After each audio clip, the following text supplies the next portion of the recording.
Well, thank you very much. This has been an honor. It was a fairly long trip, but worth it. Tremendous things have been accomplished, as you probably noticed. Listened to a lot of wonderful speeches from the heads of a lot of wonderful countries. But I want to thank you for joining us at the conclusion of a highly productive NATO summit in the Netherlands. I want to thank them for the royal treatment they've given us. Couldn't have been nicer. And it's a beautiful country, really a beautiful country. Coming in, I saw the most beautiful trees. In fact, I want to bring some back with me.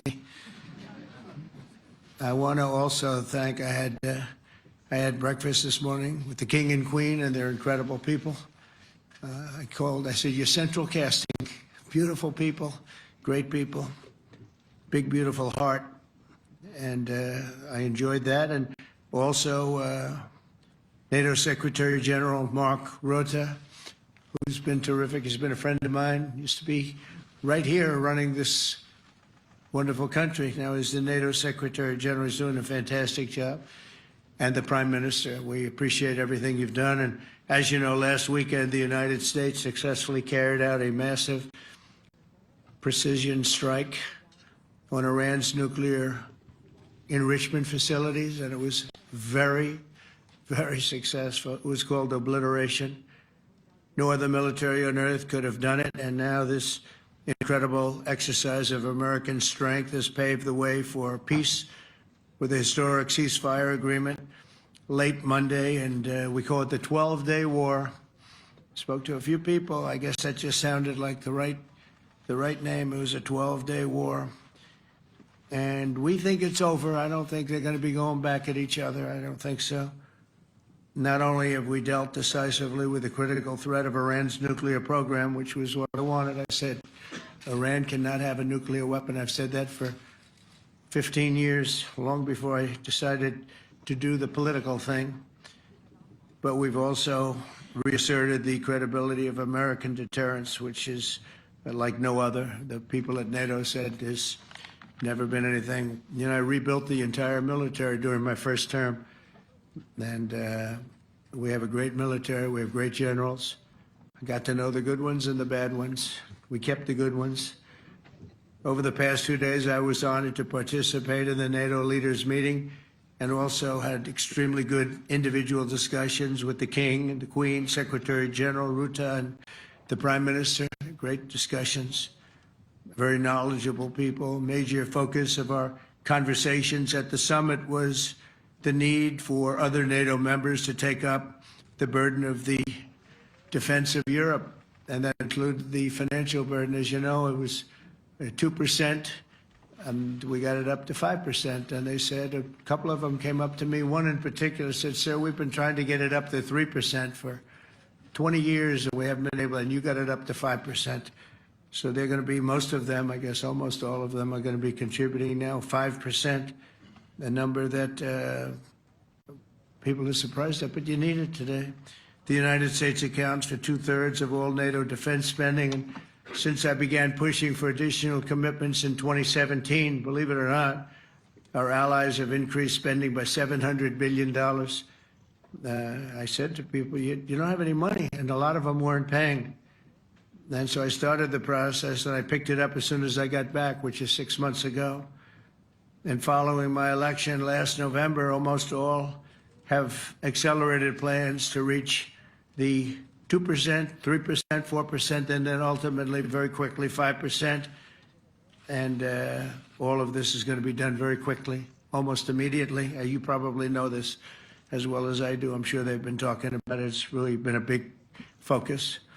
In a very historic milestone this week, the NATO allies committed to dramatically increase their defense spending to that 5% of GDP, something that no one really thought possible.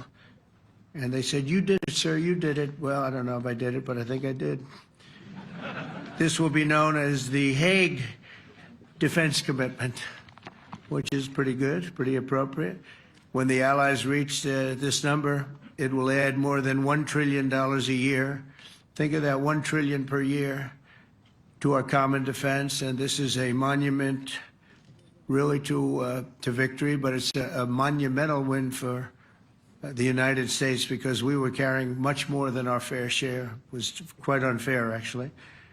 But this is a big win for Europe and for actually Western civilization.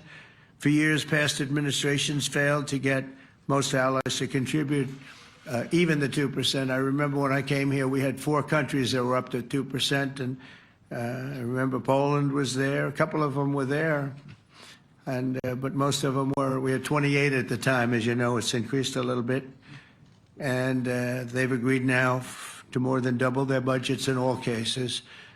And Europe stepping up to take more responsibility for its security will help prevent future disasters like the horrible situation with Russia and Ukraine, and hopefully we're going to get that solved.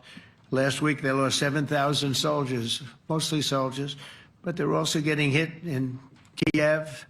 They're getting hit in some of the towns also. And that means life. Life is disappearing also in the cities and towns. Should have never happened, would have never happened if I was president. I said it 1,000 times, and it never did happen. It's never even thought about.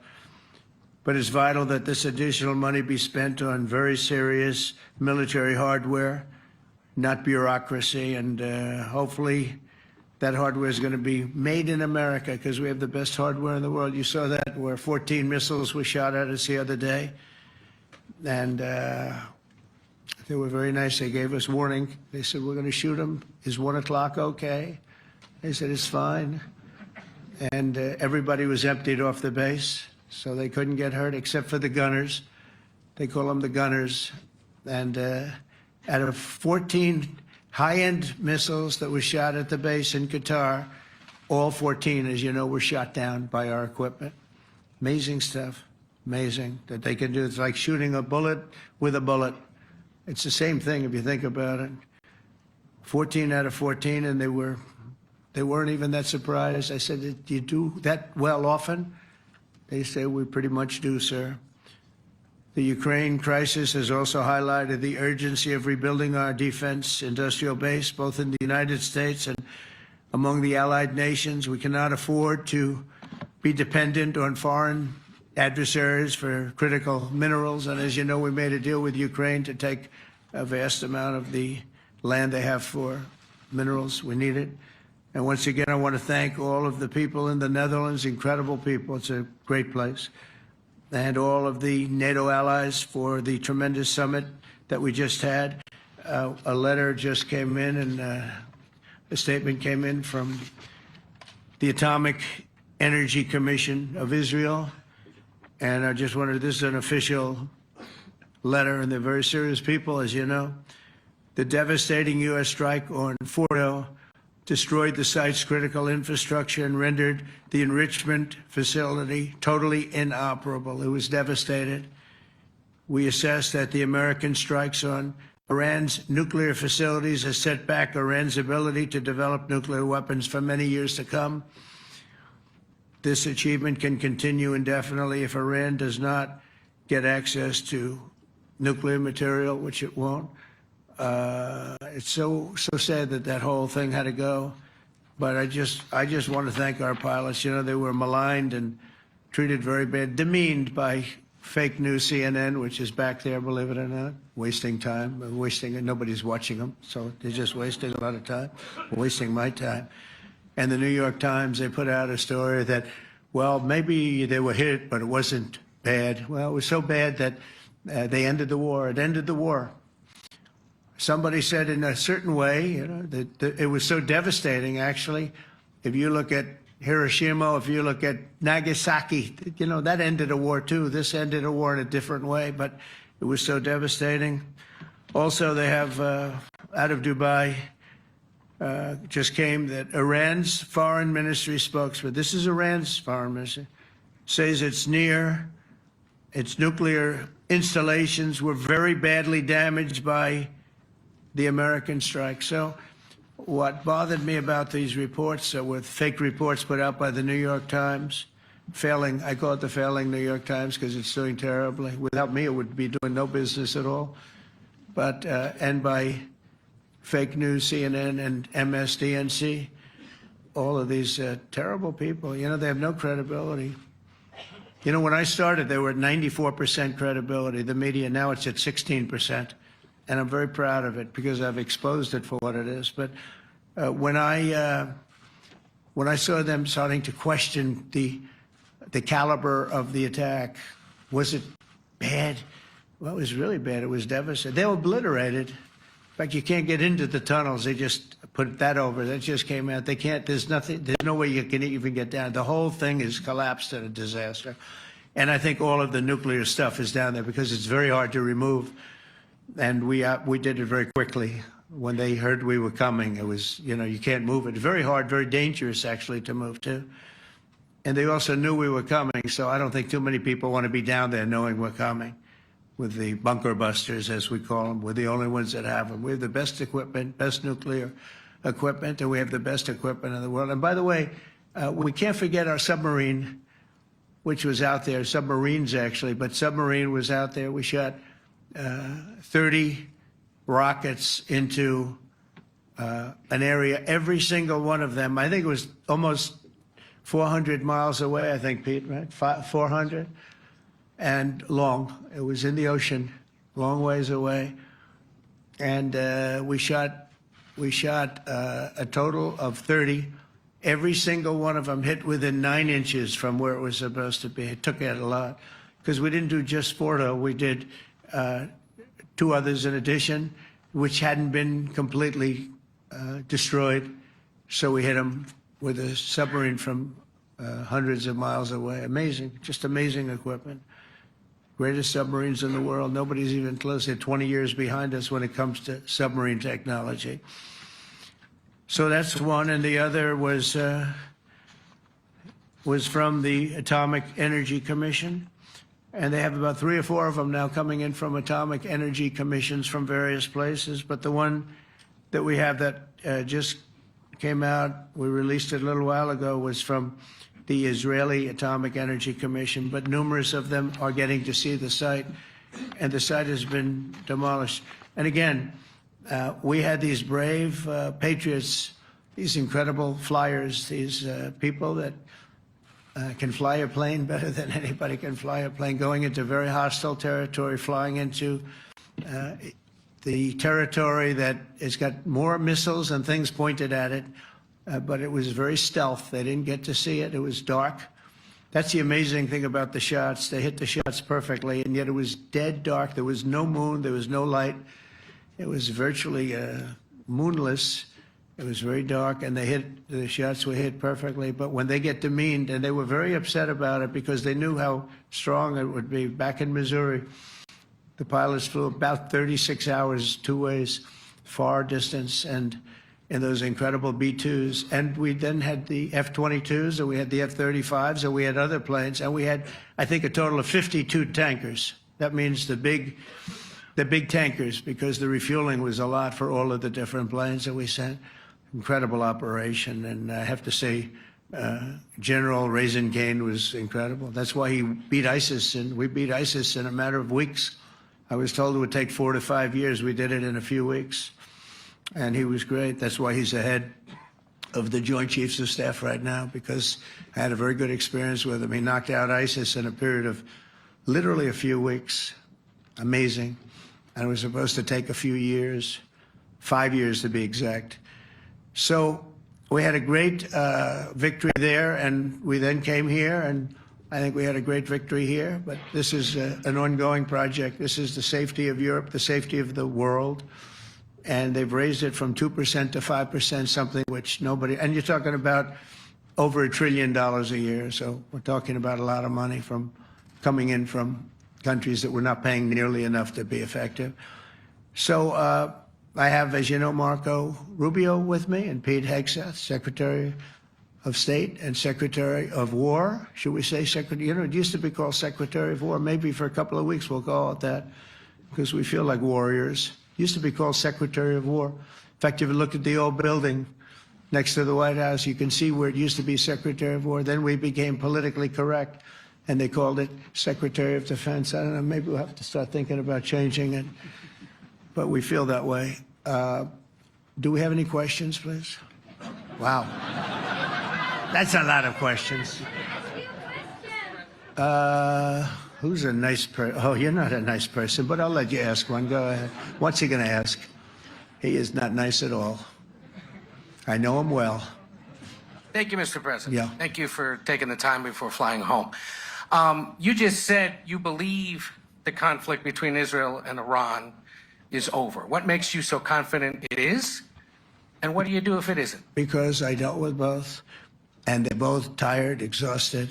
They fought very, very hard and very viciously, very violently, and they were both satisfied to go home and get out. And can it start again? I guess someday it can. It could maybe start soon. I think a big telltale sign was when, as you know, Iran somewhat, by not much, violated the ceasefire, and Israel had the planes going out that morning, and there were a lot of them, 52 of them. And I said, you got to get them back. And they brought them back. They didn't do anything. They brought them back. It was very good. I thought it was amazing, actually. They have fought a hell of a war. They fought very hard. I think the war ended, actually, when we hit the various nuclear sites with the planes. And I just hope you people can give these pilots, these are the best pilots in the world. They're the best shots in the world. They call them shots. That's what they are. And wait a minute. And I just hope you can give them the respect they deserve, because they came home to fake news. And like, oh, gee, there was hardly any damage. The things are decimated.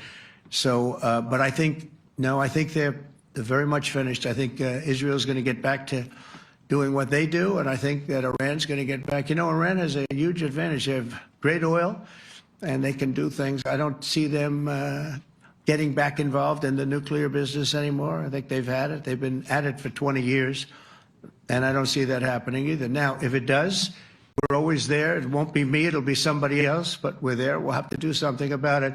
Yes, please, go ahead. Go ahead. Oh, fake news, CNN? Oh, yeah, here we go. Wait till you hear this question. Thank you, sir. You should really say how great our soldiers and our warriors are. I think everyone appreciates our soldiers and our warriors. I do have two questions for you, Mr. President. You just cited Israeli intelligence on these attacks. Earlier, you said U.S. intelligence was inconclusive. Are you relying on Israeli intelligence for your assessment of the impact of the strikes? No, this is also, Iran made the statement. And it's also, if you read the document that was given, that Pete can talk about if you'd like, the document said it could be very severe damage, but they didn't take that. They said it could be limited or it could be very severe. They really didn't know, other than to say it could be limited or it could be very, very severe.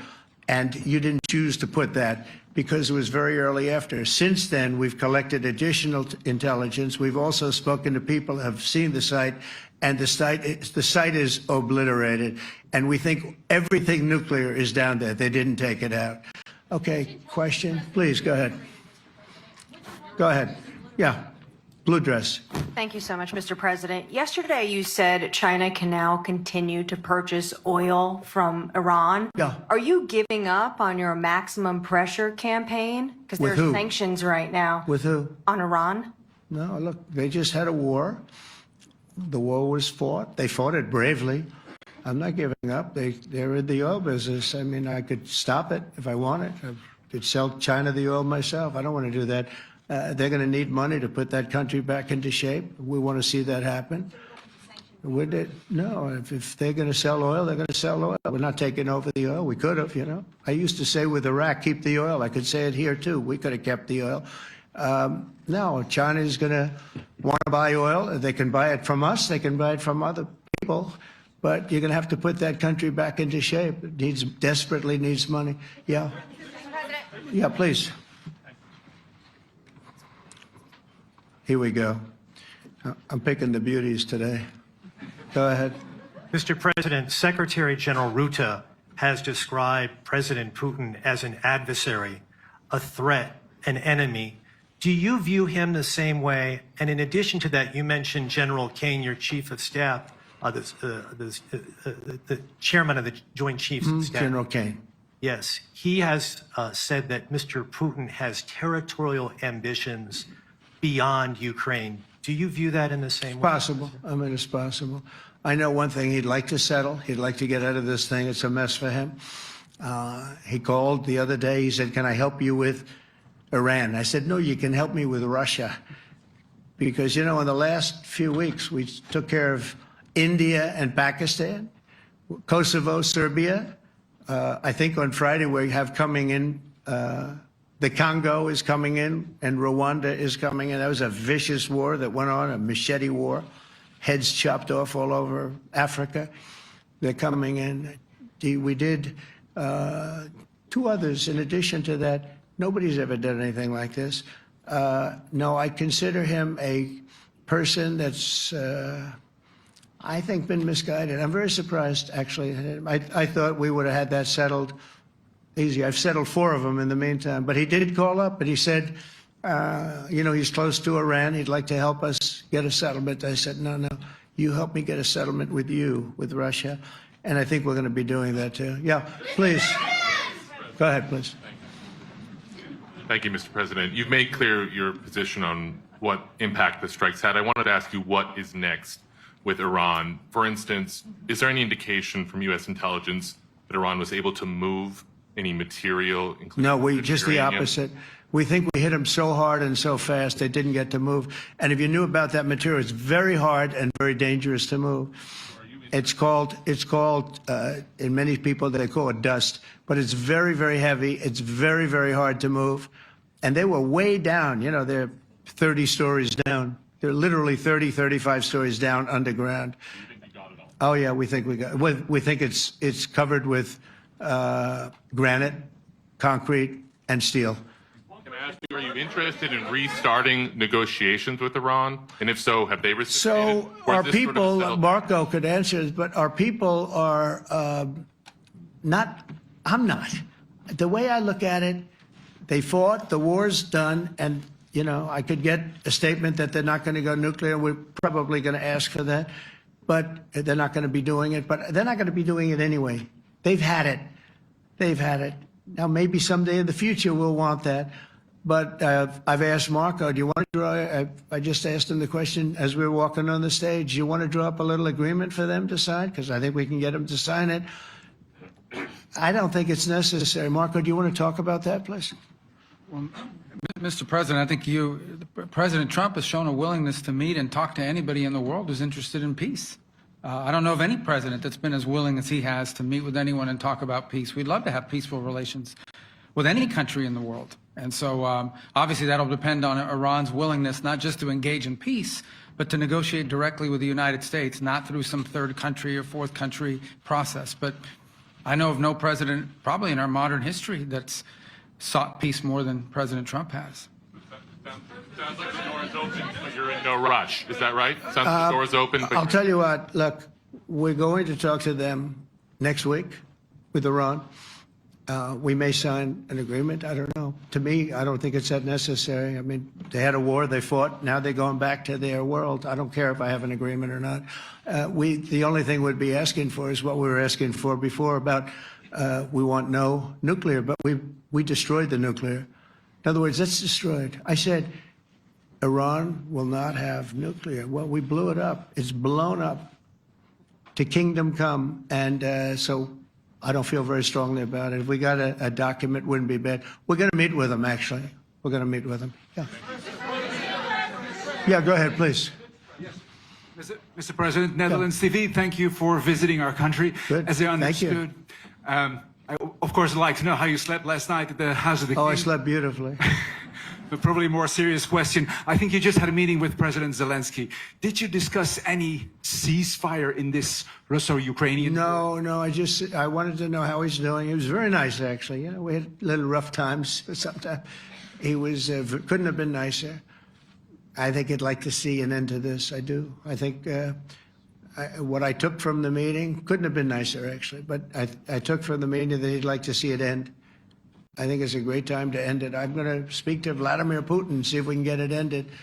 But look, these are brave people. They're fighting these wars all over the place. You know, last week they had, I guess, I told you, close to 7,000 young soldiers, Russian and Ukrainian soldiers were killed, 7,000 in 1 week. It's crazy. It's crazy. So I'll be speaking to Putin. No, I had a good meeting with with Zelensky, and I had a lot of good meetings. We had a lot of good meetings with a lot of people, a lot of great leaders.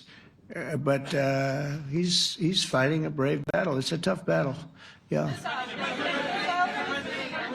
Go ahead, white dress. Thank you. Ida Hallikainen from Finland, Ilta-Sanomat. Good. You have played golf with President Alexander Stubb.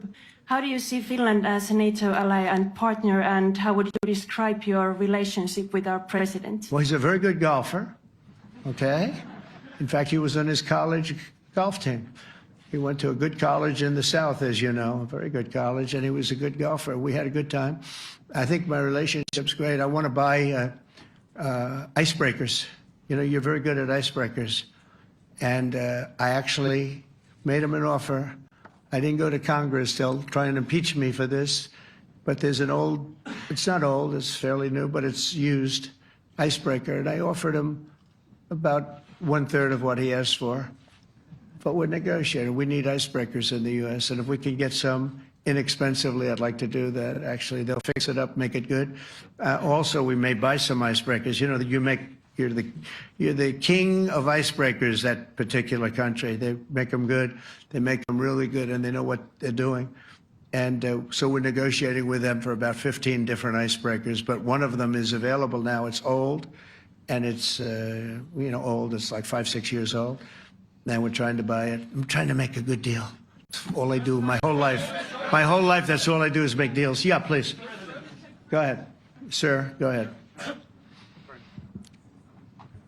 Yeah, a question for NewsHour, Dutch TV. First of all, on Article 5, on your way here, you spoke about the commitment of the U.S. to Article 5, saying, I'll give you my definition once we're here. Yeah. What is your definition, and may the U.S. commitment to Article 5 change in case some of the NATO members do not reach the threshold that was discussed today?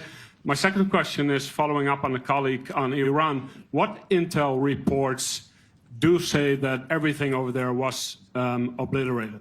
Yeah, well, there are numerous of those reports, and they're coming out fast and furious. But the most respected ones we've already seen. And I will say that on a very confidential basis, they're looking at the reports, like numerous reports, and including people going to the site and checking the site. And they're going to be having, I guess you're going to be having over the next couple of days a full, you're going to encapsulate it. But no, the site was obliterated, just like I said it was, and just like the pilots should be given credit for. As far as Article 5, look, when I came here because it was something I'm supposed to be doing, but I left here a little bit differently. I said, I watched the heads of these countries get up, and the love and the passion that they showed for their country was unbelievable. I've never seen quite anything like it. They want to protect their country, and they need the United States. And without the United States, it's not going to be the same. And you can ask Mark, or you can ask any of the people that were there. It was really moving to see it. They love their country. They were so respectful of me because I'm the head of the United States. And I made, the King of Saudi Arabia, when I was in the Middle East, so I was in Qatar for a different reason, not a reason to get shot at. We were in there for economic development reasons, Qatar, UAE, and Saudi Arabia. All three leaders of those countries, and we took back $5.1 trillion into the United States. All three leaders said, you're presiding over the hottest country in the world. The United States right now is the hottest country. Everybody wants to be there. Everybody wants a piece of it. He said, a year ago, your country was dead. You had a deadhead running it. You had a country that was dead, and it was dead. You had people pouring through the borders. You had inflation. You had everything. He said, you've made it in 5 months at that time. You've made it the hottest country. This is the hottest country in the world. The United States right now is the hottest country in the world. And when I was around that table, it was a nice group of people, many of whom I knew from previous. When I saw the passion they had for the country, almost everyone, and you probably have the tapes, it was very public, but almost every one of them said, thank God for the United States. Without the United States, they couldn't really have NATO. It wouldn't work. It wouldn't work. It will in the future because now they're paying much more money. But it wouldn't work. It was great. And I left here differently. I left here saying that these people really love their countries. It's not a ripoff. And we're here to help them protect their country. Okay, we'll do one or two more. Thank you, Mr. President. Yeah. A question on Spain. Are you satisfied with today's... Oh, I think Spain's terrible what they've done. No, I do. They're the only country that won't pay the full up. They want to stay at 2%. I think it's terrible. And, you know, they're doing very well. The economy is very well. And that economy could be blown right out of the water with something bad happening. You know, Spain is the only country that... Are you from Spain? Yeah. Good, congratulations. You're the only country that is not paying. I don't know what the problem is. I think it's too bad. So we'll make it up. You know what we're going to do? We're negotiating with Spain on a trade deal. We're going to make them pay twice as much. And I'm actually serious about that. We're going to make Spain... I like Spain. I have so many people from Spain that it's a great place and they're great people. But Spain is the only country out of all of the countries that refuses to pay. And, you know, so they want a little bit of a free ride. But they'll have to pay it back to us on trade because I'm not going to let that happen. It's unfair. It's unfair to NATO. All right, sir, please. Go ahead, right in the back. Yeah, you, tall one. The tall man. Mr. President, Johannes Petra from Austrian National Television. How are you? You once said that you would end the Ukraine war in 24 hours. You later said you said that sarcastically. Well, of course it was sarcastic. But you've now been in office for 5 months and 5 days. Why have you not been able to end the Ukraine war? Because it's more difficult than people would have any idea. Vladimir Putin has been more difficult. Frankly, I had some problems with Zelensky. You may have read about him. And it's been more difficult than other wars. I mean, look, we just ended a war in 12 days that was simmering for 30 years, frankly. We ended Rwanda and the Congo. It's coming to sign the documents. We've already signed basic documents, but they're coming, I think, to the White House on Friday. We ended, Serbia was going to go at it. But maybe the most important of all, India and Pakistan. And that wasn't whether or not they may someday have nukes like we're talking about in the Middle East, like we're talking about with Israel and Iran. This is they have nuclear weapons. I ended that with a series of phone calls on trade. I said, look, if you're going to go fighting each other, it was getting very bad. You know how bad that last attack was. It was really bad. If you're going to go fighting each other, we're not doing any trade deal. No, no, no, you have to do a trade deal. I said, we're not doing any trade deal. And in fact, I had the general, who was very impressive. The general from Pakistan was in my office last week. You know, Prime Minister Modi is a great friend of mine. He's a great gentleman. He's a great man. And I got them to reason. I said, we're not doing a trade deal if you're going to fight. And if you're going to fight each other, we're not doing a trade deal. And you know what? They said, no, I want to do the trade deal. We stopped the nuclear war. Go ahead. Go ahead, Jeff. Here's another beauty, Jeff. He's a beauty, all right. Go ahead. Mr. President, to follow up on Ukraine, will the United States contribute any more money to Ukraine's defense this year to the $5 billion that allies are giving? And one question, you had another meeting with the Dutch opposition leader, Mr. Wilders. Can you tell us about that meeting? And are you upset about his anti-Muslim stance? I'm not upset about it. It's just his view. He's unhappy with the way things are going in this country and various countries. He was an opposition leader. And I was asked to meet with the opposition leader by the people that are running. I think they have some deal where if you have a meeting, you're supposed to meet with an opposition leader. I said, that's strange. We don't do that. But I met with I didn't know him. He seemed like a very nice guy, but he's in opposition to the current people, and that was set up by the current people. So I assume when I met with the Prime Minister, you're supposed to meet with the opposition. We'll have to try that sometime in our country. Let's not do it. But I thought he was very good. As far as money going, we'll see what happens. There's a lot of spirit. Look, Vladimir Putin really has to end that war. People are dying at levels that people haven't seen before for a long time. Go ahead. Go ahead. White shirt. Oh, she's all excited. So, BBC News Ukrainian. I would Where are like you to ask from?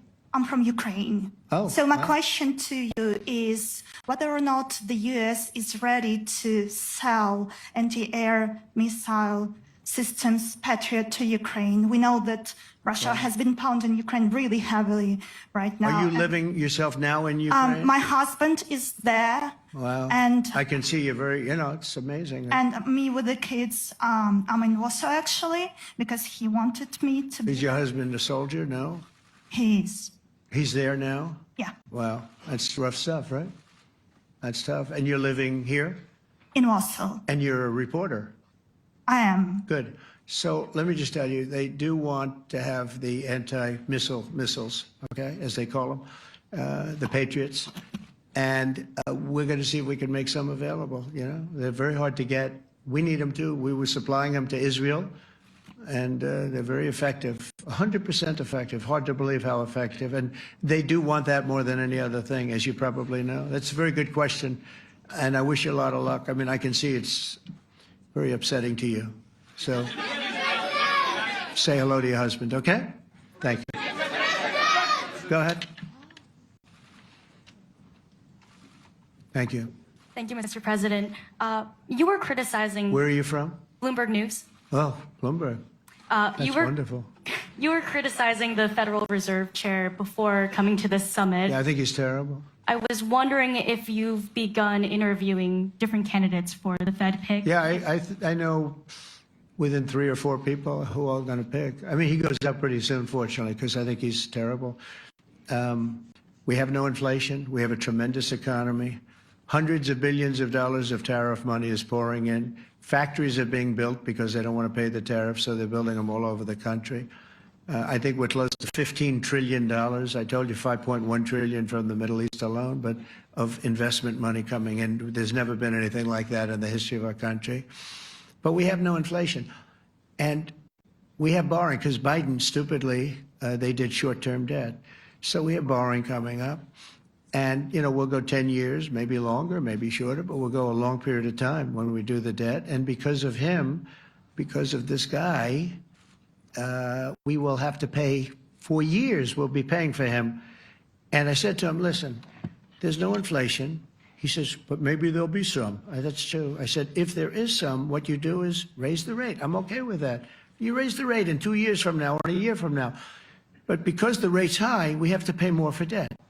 It's pretty equal. In other words, if it's 4%, it's 4%. If you drop it a point, you'll pay 3%. So it's fairly equal, not necessarily, but fairly equal. So we're going to end up paying maybe 2 points or 3 points more. 3 points would be about $900 billion a year because of this very average mentally person. He's an average mentally person. I'd say low in terms of what he does, low IQ for what he does, okay? Wait, so instead of paying $900 billion, we don't want to pay 900 just because he doesn't want to lower the rate. I said, if there's inflation in 2 years or 3 years or 1 year from now, you raise the rate and you take care of the inflation, among other things. But he's probably a very political guy, I guess. I don't know. I think he's a very stupid person, actually. All right, one more. Let's go. How about you? Go ahead. She looks so happy and everything. Thank you. So I I'm picked from her. Spain too. I'm Ana Buch from La Vanguardia. I wanted to know if You're where from? Spain too. I wanted to know if you want to. That's the Spain corner right there. Shouldn't have said that. That's okay. I do like Spain, by the way. I think it's unfair that they're not paying, but go ahead. Are you going to negotiate directly with Spain about? I'm going to negotiate directly with Spain. I'm going to do it myself. They're going to pay. They'll pay more money this way. You should tell them to go back and pay. You're a reporter? You tell them to go back. They ought to join all of those countries that are paying 5%. Spain's going to be just about the only one that's not. They were the most hostile toward doing it. It just doesn't make sense to me. Okay. All right, Kelly, go ahead. Here we go. There's another one. Hello, sir. Thank you We got them all today. Okay. So, Mr. President, you talked about expecting some on-the-ground assessments at Fordo and other sites. Now here, Is that here Israeli and U.S.? It's been obliterated, Kelly. It's What is your message obliterated. then, sir, to the intelligence community when they present reports? You're not disputing the DIA report. You're just They presented a exists. report that wasn't finished. We're talking about something that took place 3 days ago. I understand that's The report was done assessment. So 2 what days is ago. your- Wait a minute. Yes. They didn't see it.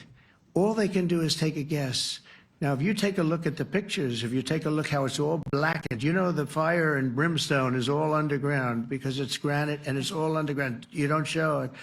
But even in there, with all of that being said, the whole area for 75 yards around the hole where it hit is black with fire. The group that's run by this gentleman, in fact, you may want to talk about it for a second because we're going to issue a report. And I think it's not even a very exciting report at this point. It's been obliterated, totally obliterated. And they did a report, but it was like, if you look at the dates, it's just a few days after it Understood, happened. sir. So they didn't see it. They said it may be very severe. Go ahead. Understood. Do you have a message for the intelligence community, though, in terms of unvarnished information getting to you, that it's not... I don't really have a message. I would say issue the report when you know what happened. I wouldn't say that it could be severe or maybe not. They use the word severe. It could be severe or maybe it's not. And briefly- So people like you picked up and said, oh, it's not severe. We're just No, looking for the the report was not a complete report. Yeah, the message was probably wait till you know the answer before you... And Go sir, ahead. did you not have a public component to your Zelensky meeting for a tactical reason with President Putin? Let him answer this. Hello, Mr. Secretary. Yeah. There's a reason the president calls out fake news for what it is. These pilots, these refuelers, these fighters, these air defenders, the skill and the courage it took to go into enemy territory flying 36 hours on behalf of the American people and the world to take out a nuclear program is beyond what anyone in this audience can fathom. And then the instinct of CNN, the instinct of the New York Times is to try to find a way to spin it for their own political reasons to try to hurt President Trump or our country. They don't care what the troops think. They don't care what the world thinks. They want to spin it to try to make him look bad based on a leak. Of course, we've all seen plenty of leakers. And what do leakers do? They have agendas.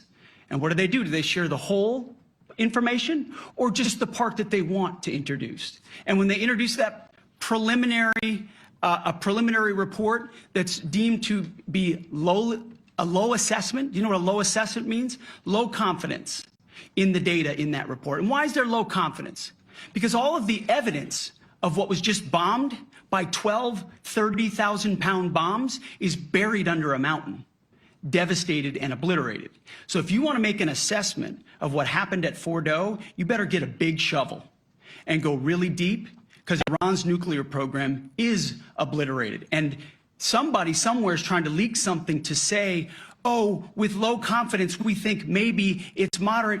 Those that dropped the bombs precisely in the right place know exactly what happened when that exploded. And you know who else knows? Iran. That's why they came to the table right away, because their nuclear capabilities have been set back beyond what they thought were possible because of the courage of a commander-in-chief who led our troops, despite what the fake news wants to say.